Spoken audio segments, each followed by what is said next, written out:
Salut tout le monde, j'espère que vous allez tous bien, que vous êtes toujours bien confinés, on tient bon, dernière ligne droite, dernière semaine. Aujourd'hui, petite vidéo pour vous montrer quelques astuces afin de parvenir au mouvement de l'envolée, qui est un semi-power move. Je dis semi-power move parce que dans les power moves, je rappelle tout le monde que les pieds ne touchent jamais le sol. Et sur l'envolée, justement, c'est un des moves d'exception où on a 3 appuis en fait pour réaliser le mouvement. Et donc pour travailler le mouvement en entier, je vais passer par 9 étapes, on va dire 8 grosses étapes et 2 demi-étapes.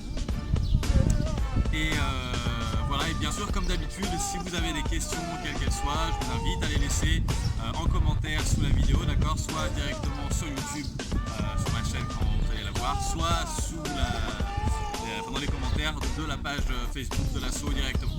Ok ? Donc, petit rappel pour tout le monde, quand vous travaillez n'importe quel mouvement, vous vous échauffez, mais là on est sur un move de grande amplitude et qui demande beaucoup de puissance et beaucoup d'élasticité, donc en gros un gros dynamisme pour l'ensemble du corps. Alors je vous invite à vous échauffer encore plus sérieusement que d'habitude pour venir à le travailler, ok ? Ce qui est déjà mon cas, je vous rassure. Donc, premier mouvement dont je vais vous parler, c'est le fait de réussir à passer nos mains d'un côté à l'autre en maintenant le bassin levé au moins à hauteur de la ligne des genoux et des épaules, d'accord? Et en fait, d'ici, l'idée ça va être de passer d'une main à l'autre en gardant mon bassin sur cette ligne que je viens d'évoquer. Donc d'ici, et je vais le refaire, et je fais une petite précision aussi, chaque fois que je vais montrer pour la dernière fois les mouvements sur la vidéo, ça sera au ralenti, d'accord? Donc je vais le montrer entre 2-3 fois à chaque fois, et du coup sur les phases au ralenti, profitez-en pour voir les détails que j'aurais peut-être du mal à évoquer à l'oral, ok? Et donc j'y retourne pour ce mouvement là, je vais mettre un peu plus de profil pour que vous voyez bien la ligne de mon bassin qui reste au moins à hauteur de mes genoux et de mes épaules, et donc d'ici,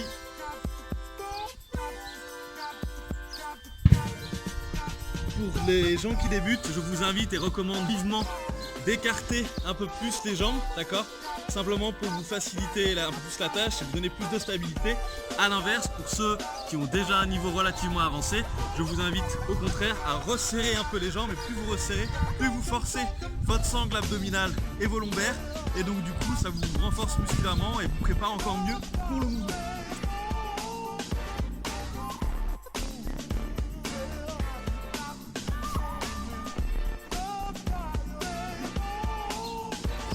Voilà donc pour la première étape. La deuxième étape, c'est un mouvement qu'on voit plus notamment en footwork, et donc du coup qui est tiré, il me semble, de la capoeira à la base. Pourquoi je vous parle de ce mouvement? Parce qu'en fait, dans sa réalisation, son exécution, ça demande de lever la jambe opposée à la main d'appui, en fait, la jambe du même côté de la main d'appui, et c'est ce qui se passe lorsqu'on est dans le mouvement de l'envolée. Il y a un moment où on a une jambe d'appui, l'autre jambe qui se lève, et la jambe qui est levée, c'est la même jambe que la main qui est appuyée. Donc ça veut dire que quand j'ai ma jambe gauche qui enlève, c'est ma main gauche qui est appuyée, et le fait de lever ma jambe gauche m'aide à monter en l'air pour réaliser la continuité du mouvement. Et donc dans les footwork, on a un move dont je ne me rappelle plus du tout le nom, mais il me semble qu'il est piqué à la capoeira, qui se trouve être celui-ci.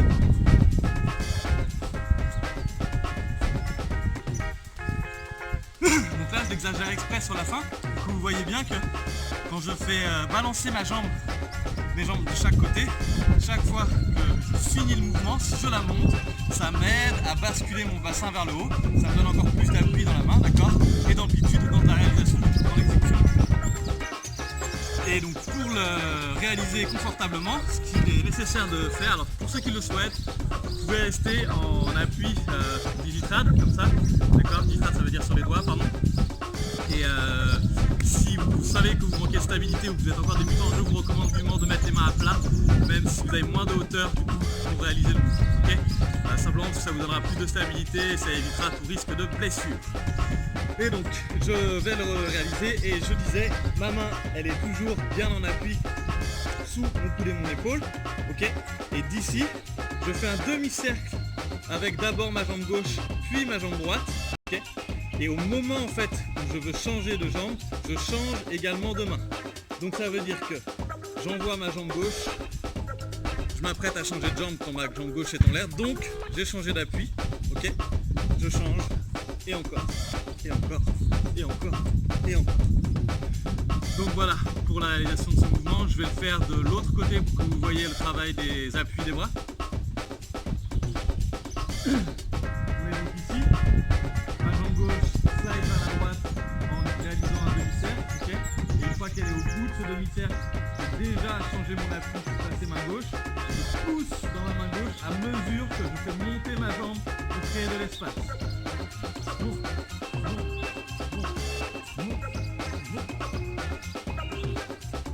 Et ça, c'est le petit bonus qui vous montrera ou vous indiquera que vous êtes rendu suffisamment haut dans le mouvement, c'est-à-dire quand vous pouvez passer de juste le mouvement basique que je viens de réaliser à un freeze en appui de main. Okay, je vais le refaire une dernière fois.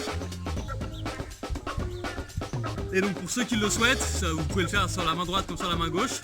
Simplement quand vous montez la jambe, la dernière jambe en fait, ramenez-la au maximum vers la verticale et donc près de vous en gardant le bassin un petit peu à l'assise.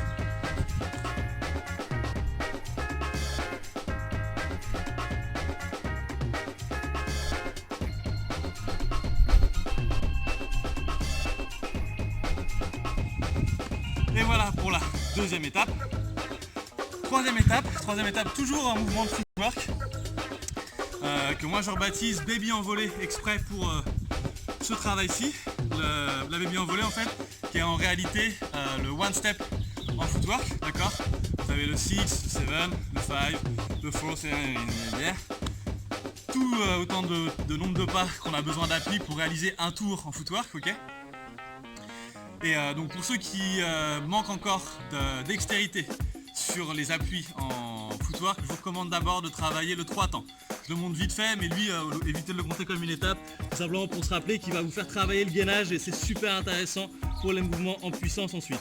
Donc on est ici et ça fait 1 et 2, 3 et 4. Ok, ça c'est votre 3 temps, d'accord. Le mouvement en 2 temps, il n'y aurait plus que 2 appuis, ok.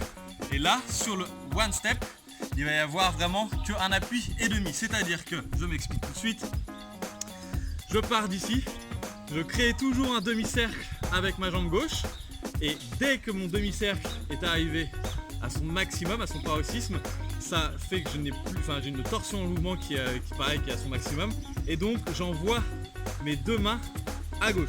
Donc jambe gauche qui circule, les deux mains à gauche, elles sont maintenant en appui au sol et là ma jambe gauche chasse ma jambe droite dans laquelle je pousse pour décoller mes fesses et me retourner. Et là vous avez fait un tour, d'accord, qui vous fait en réalité réaliser un demi-tour. Je remonte à partir d'ici, vous êtes là, la jambe gauche circule, je change mes appuis quand je suis au maximum du mouvement et je me retourne. Et en réalité, du coup, quand vous enchaînez ce mouvement, vous allez vous rendre compte que ça fait comme une envolée, mais en tout petit, c'est-à-dire avec le bassin qui reste à l'assise et donc sous la ligne des genoux dont je parlais tout à l'heure. Je vais le refaire une dernière fois, d'accord? Sur ce mouvement-là, prenez bien le temps de travailler vos appuis correctement. Et comme tout à l'heure, vous pouvez les travailler en digitrad, d'accord? Mais je recommande pour les débutants de travailler encore avec les paumes de main au sol. Et donc dernière fois.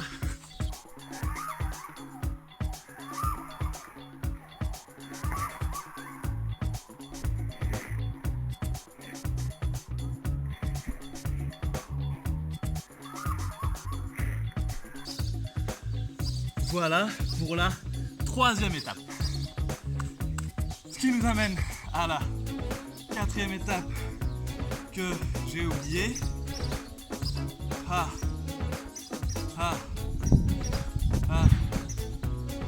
Cool. Bon, eh bien, comment je me débrouille pour enchaîner? J'ai fait ça. Si, voilà, quatrième étape. On va reprendre la première étape, mais on va l'avancer un peu plus, vu que dans la baby envolée, on vient de réaliser cette torsion là, qui lorsqu'on est à notre maximum fait que ça verrouille le mouvement et que pour déverrouiller on est obligé de créer une impulsion pour se retourner, et bien dans l'envolée on l'a de la même manière, d'accord? Sauf que, comme je le disais à l'instant, dans la baby envolée, mon bassin reste à l'assise proche de mes talons, d'accord? Là, sur le mouvement que je vous demande de réaliser, c'est en plus de balancer les mains de chaque côté en gardant le bassin bien haut, d'accord? On va juste balancer les mains d'un côté, le côté de rotation qu'on va utiliser, et on va monter la jambe, d'accord? Du même côté que la main d'appui, ok? Le plus haut possible, d'ici. Et je maintiens mon bassin en l'air.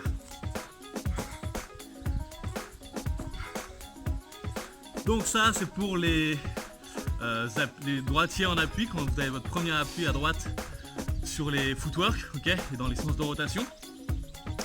Je vais le remonter un peu de profil et ensuite je vous montrerai également de l'autre côté pour que vous voyez un peu mieux ce que ça donne dans l'ensemble. Donc d'ici, je rappelle, les pieds légèrement avancés, on est à peu près sur des angles droits avec nos épaules et nos genoux, mon bassin bien monté, et d'ici, et mon bassin reste en haut.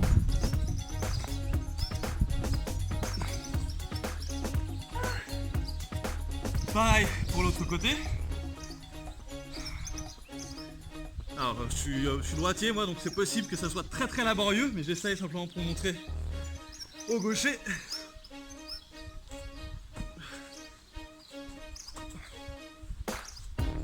Yes. Donc voilà pour la quatrième étape, c'est vrai que j'ai dit que je la montrais de dos également. Je vais la montrer plus du moins de mon côté du coup. Mais ici, les genoux bien levés, main droite en appui, je m'apprête à faire la rotation, ma jambe gauche monte le plus haut possible et je maintiens mon bassin en l'air.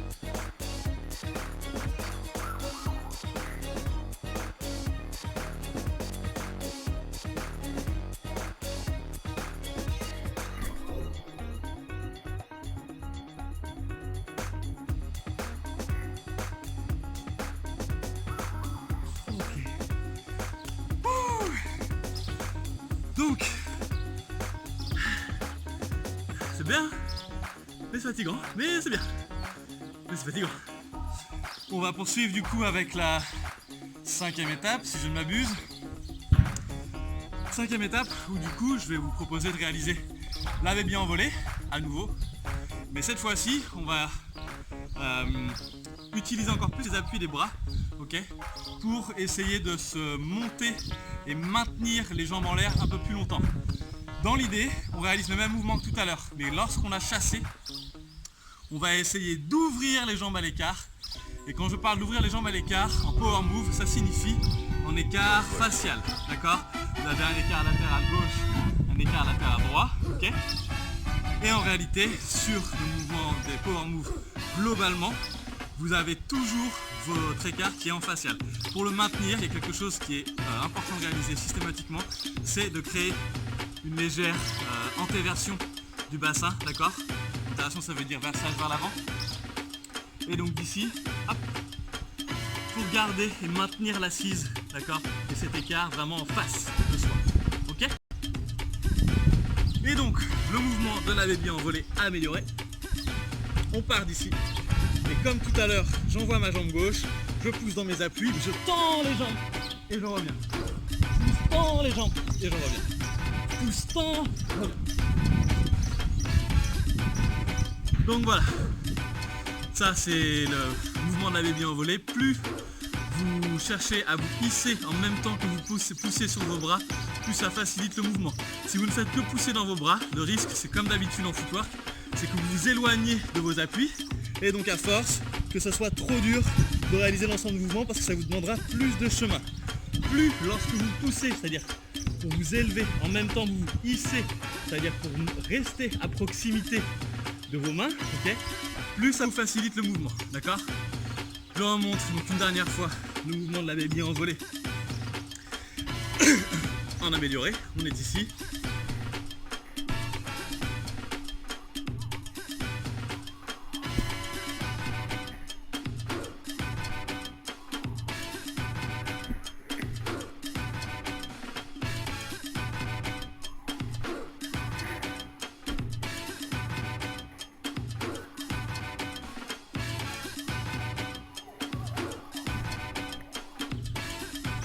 l'ai un petit peu abusé, mais c'est simplement pour vous montrer jusqu'où vous pouvez aller avec le move, ok. D'autant plus que plus vous montez, plus c'est facile de passer presque à l'équilibre pour réussir à vous situer dans l'espace.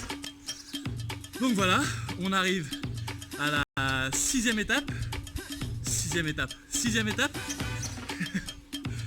Donc, sixième étape, c'est d'utiliser le départ Power Move.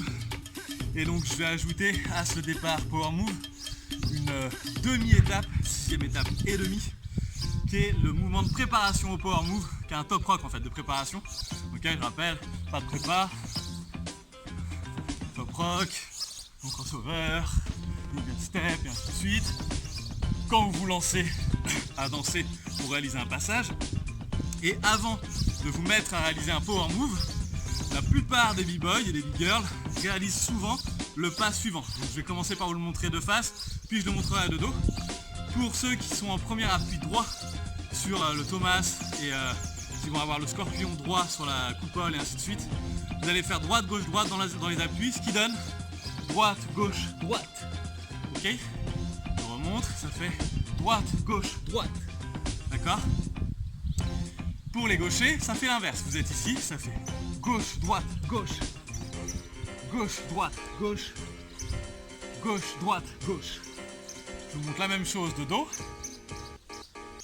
Vous prenez droitier au départ, ça fait 8.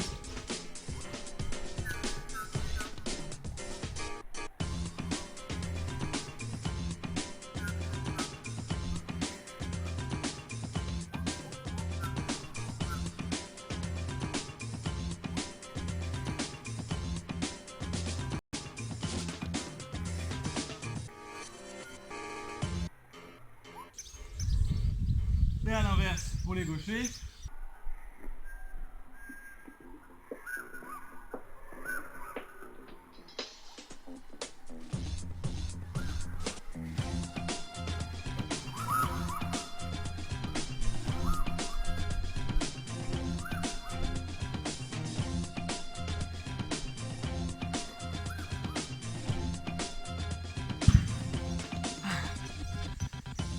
Donc, ce mouvement-là, je vous recommande de l'utiliser simplement pour garder de la fluidité lorsque vous construisez vos passages et que dans ceci vous voulez ajouter des mouvements de puissance du type coupole et Thomas, free si vous voulez même, ou pourquoi pas celui dont on parle présentement, l'envolée. Donc ça m'amène maintenant à ma sixième vraie étape. Donc, sixième étape et demie, on vient de la passer. Sixième vraie étape, c'est le travail du départ Power Move.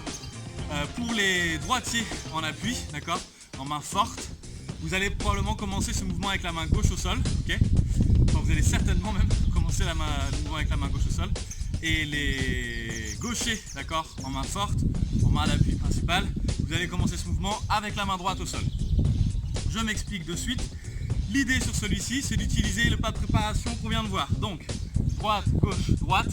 Et d'ici, je reprends l'assise dont je parlais tout à l'heure. Donc j'essaye vite, au lieu d'avoir mes jambes dans cette direction, d'avoir mes jambes à peu près dans cette direction-là. Ok, vraiment pour avoir ce côté écart facial.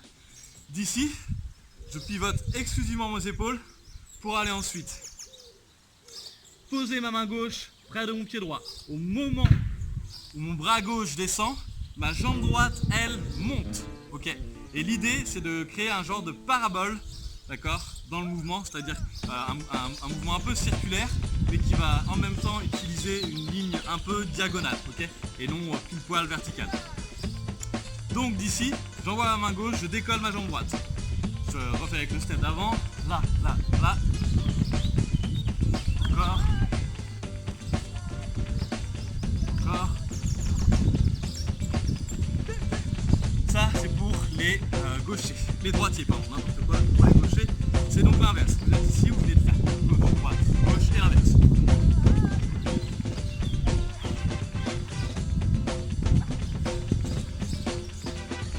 Et une fois que cette première étape de ce mouvement est réalisée, il faut arriver à la deuxième, c'est-à-dire qu'on va décoller notre dernier appui jambe au sol, ok, et on va poser l'autre main pour se retrouver les deux jambes en l'air en écart facial, d'accord.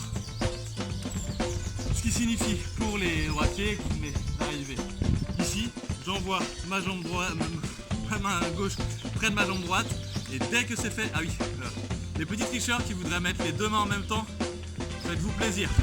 Malheureusement, vous compliquez un peu la tâche malgré tout, d'accord? Parce que le fait de mettre les deux mains en même temps, ça ferme votre cage thoracique et ça fait que vous allez probablement perdre en amplitude de mouvement avec votre bassin.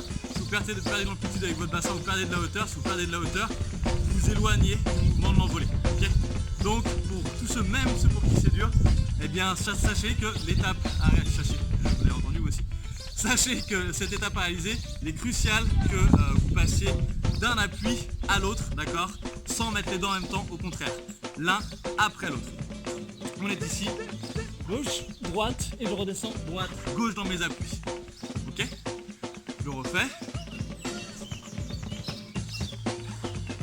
Donc voilà, ça c'est pour les droitiers, ok.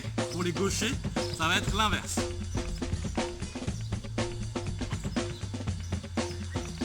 Comme on voit, je ne suis pas du tout gaucher. Oh là là, là c'est un moche. Mais c'est pour vous donner un ordre d'idée. Je vais le refaire de dos une fois de chaque et ensuite j'enchaînerai le mouvement de mon côté, ok, pour la dernière fois, vous le voyez avant.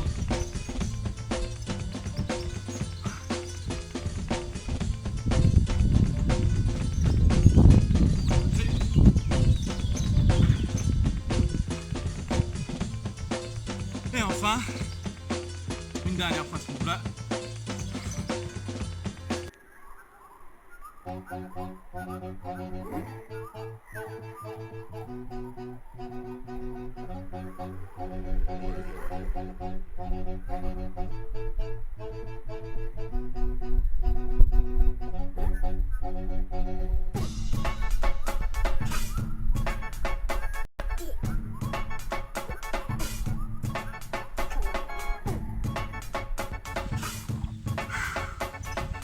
Et pour le réaliser, donc du coup, l'idée c'est de garder dans l'image que vous pouvez avoir en tête comme un espèce de petit bol qu'on aurait lancé à l'envers et qui se retrouve à devoir pivoter au sol jusqu'à s'arrêter. Okay, et bien vous, quand vous faites ce mouvement-là, c'est un peu à ça que vous pouvez penser quand vous exécutez. Enfin, non, presque.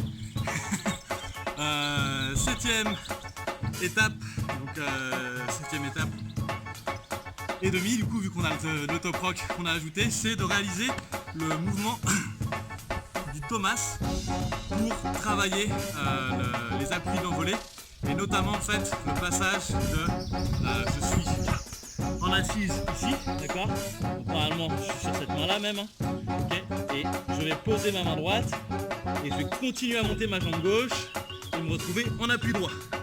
Okay, et bien curieusement, ça, moi, ça me rappelle le mouvement du Thomas. Le mouvement du Thomas où, je le rappelle, ici, c'est mon cage d'appui.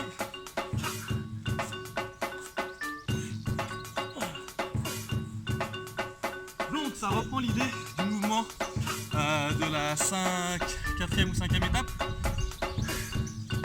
Celui où nous sommes ici. Et on va changer d'appui, d'accord, à mesure que je change d'appui, je monte ma jambe gauche en maintenant mon bassin au moins sur la ligne des genoux épaules. Sauf que je rajoute de l'élan à ce mouvement parce que j'utilise le départ du Thomas, ok. Et dès que j'arrive bien en appui sur la main droite, je relâche ma jambe droite, ok, pour qu'elle se repose au sol et que je me retrouve avec le dos légèrement à l'inverse de la position dont je parle à l'instant, c'est-à-dire au lieu de l'assise, ben là j'ai une espèce de rétroversion du bassin et je suis un peu en souplesse, d'accord, comme ça. Et sur ce mouvement-là, du coup, ce qui va être intéressant, c'est de comprendre comment j'utilise bien mon appui fermement dans le sol, ok, mon appui droit de la jambe, pour pouvoir décoller mes deux mains et donc faire gauche-droite, l'une après l'autre, toujours. Pour repousser dedans et reprendre la moitié du mouvement qu'on vient de voir, ok, celui-ci, pour repartir là. Ce qui fait donc, avec le Thomas uniquement, on est ici. Oh, encore problème d'appui, mais dis donc, fatigue monsieur.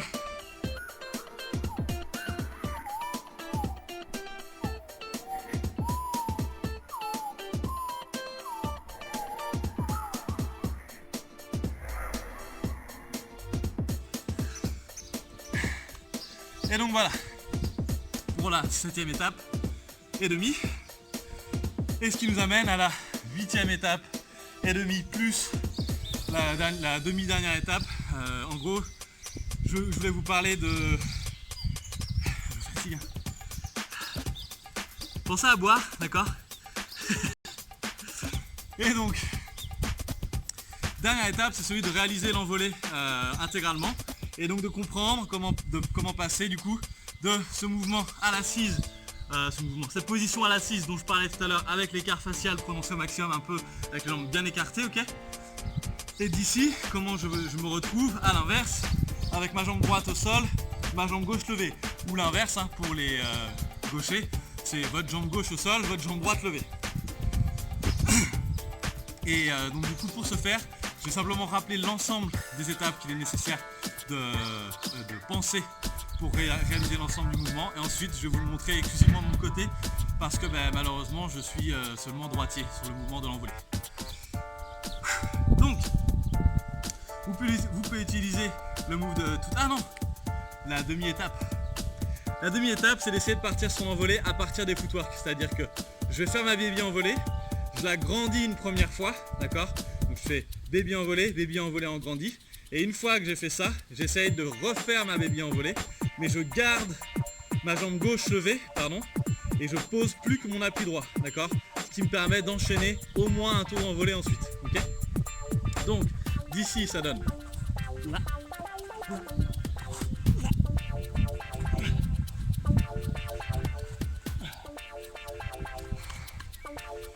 Je refais encore cette étape. Donc à la dernière demi-étape. L'idée c'est de chercher à monter progressivement sur ce mouvement, ok? En cherchant à bien profiter de vos appuis, d'accord? Tout en poussant et en hissant, comme je le rappelais déjà tout à l'heure. D'ici donc.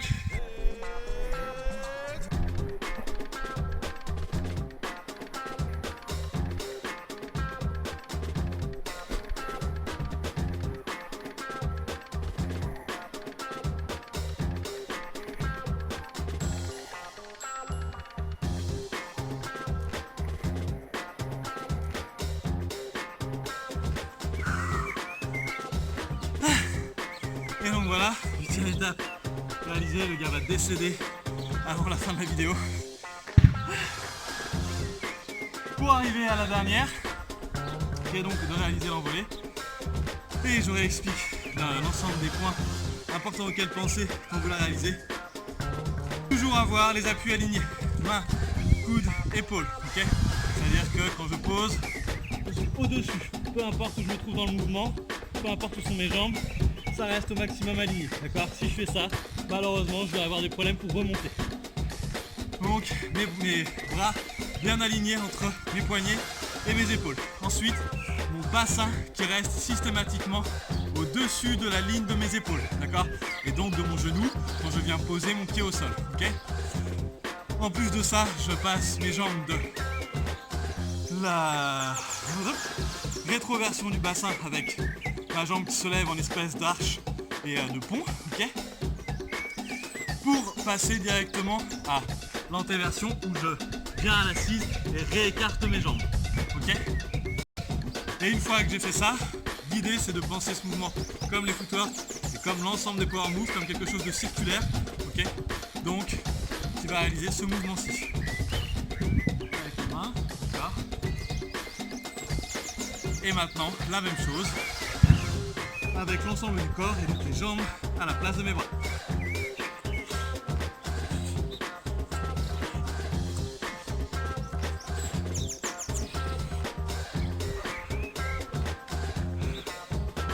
Je vais la faire une dernière fois pour la mettre au ralenti.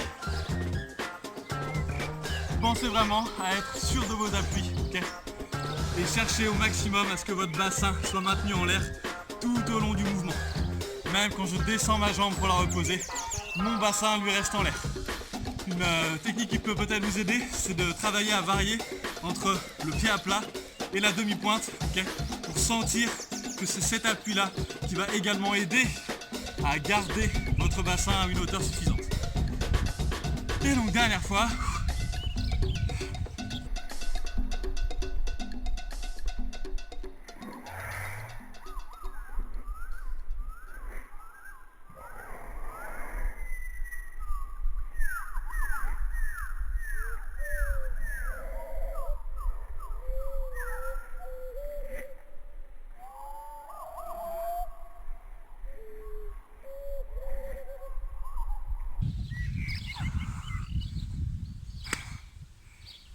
voilà pour l'envolée en 9 étapes avec ces 2 petites demi-étapes. Ouais, mon t-shirt est apparemment un peu trop petit. J'ai du mal à le gérer convenablement. Donc merci à tous encore une fois pour votre attention, pour ceux qui ont suivi la vidéo. Force à vous pour la fin de cette période un peu compliquée. Tenez bon, d'accord, il n'y a plus que quelques jours à tenir. On vous tiendra bien sûr rapidement informé de la suite concernant les cours. Certainement qu'un mail de la part des administrateurs de l'asso vous sera bientôt envoyé. Et sinon restez connectés, on pense bien fort à vous. Et puis plein de gros bisous. Peace, peace, ciao ciao.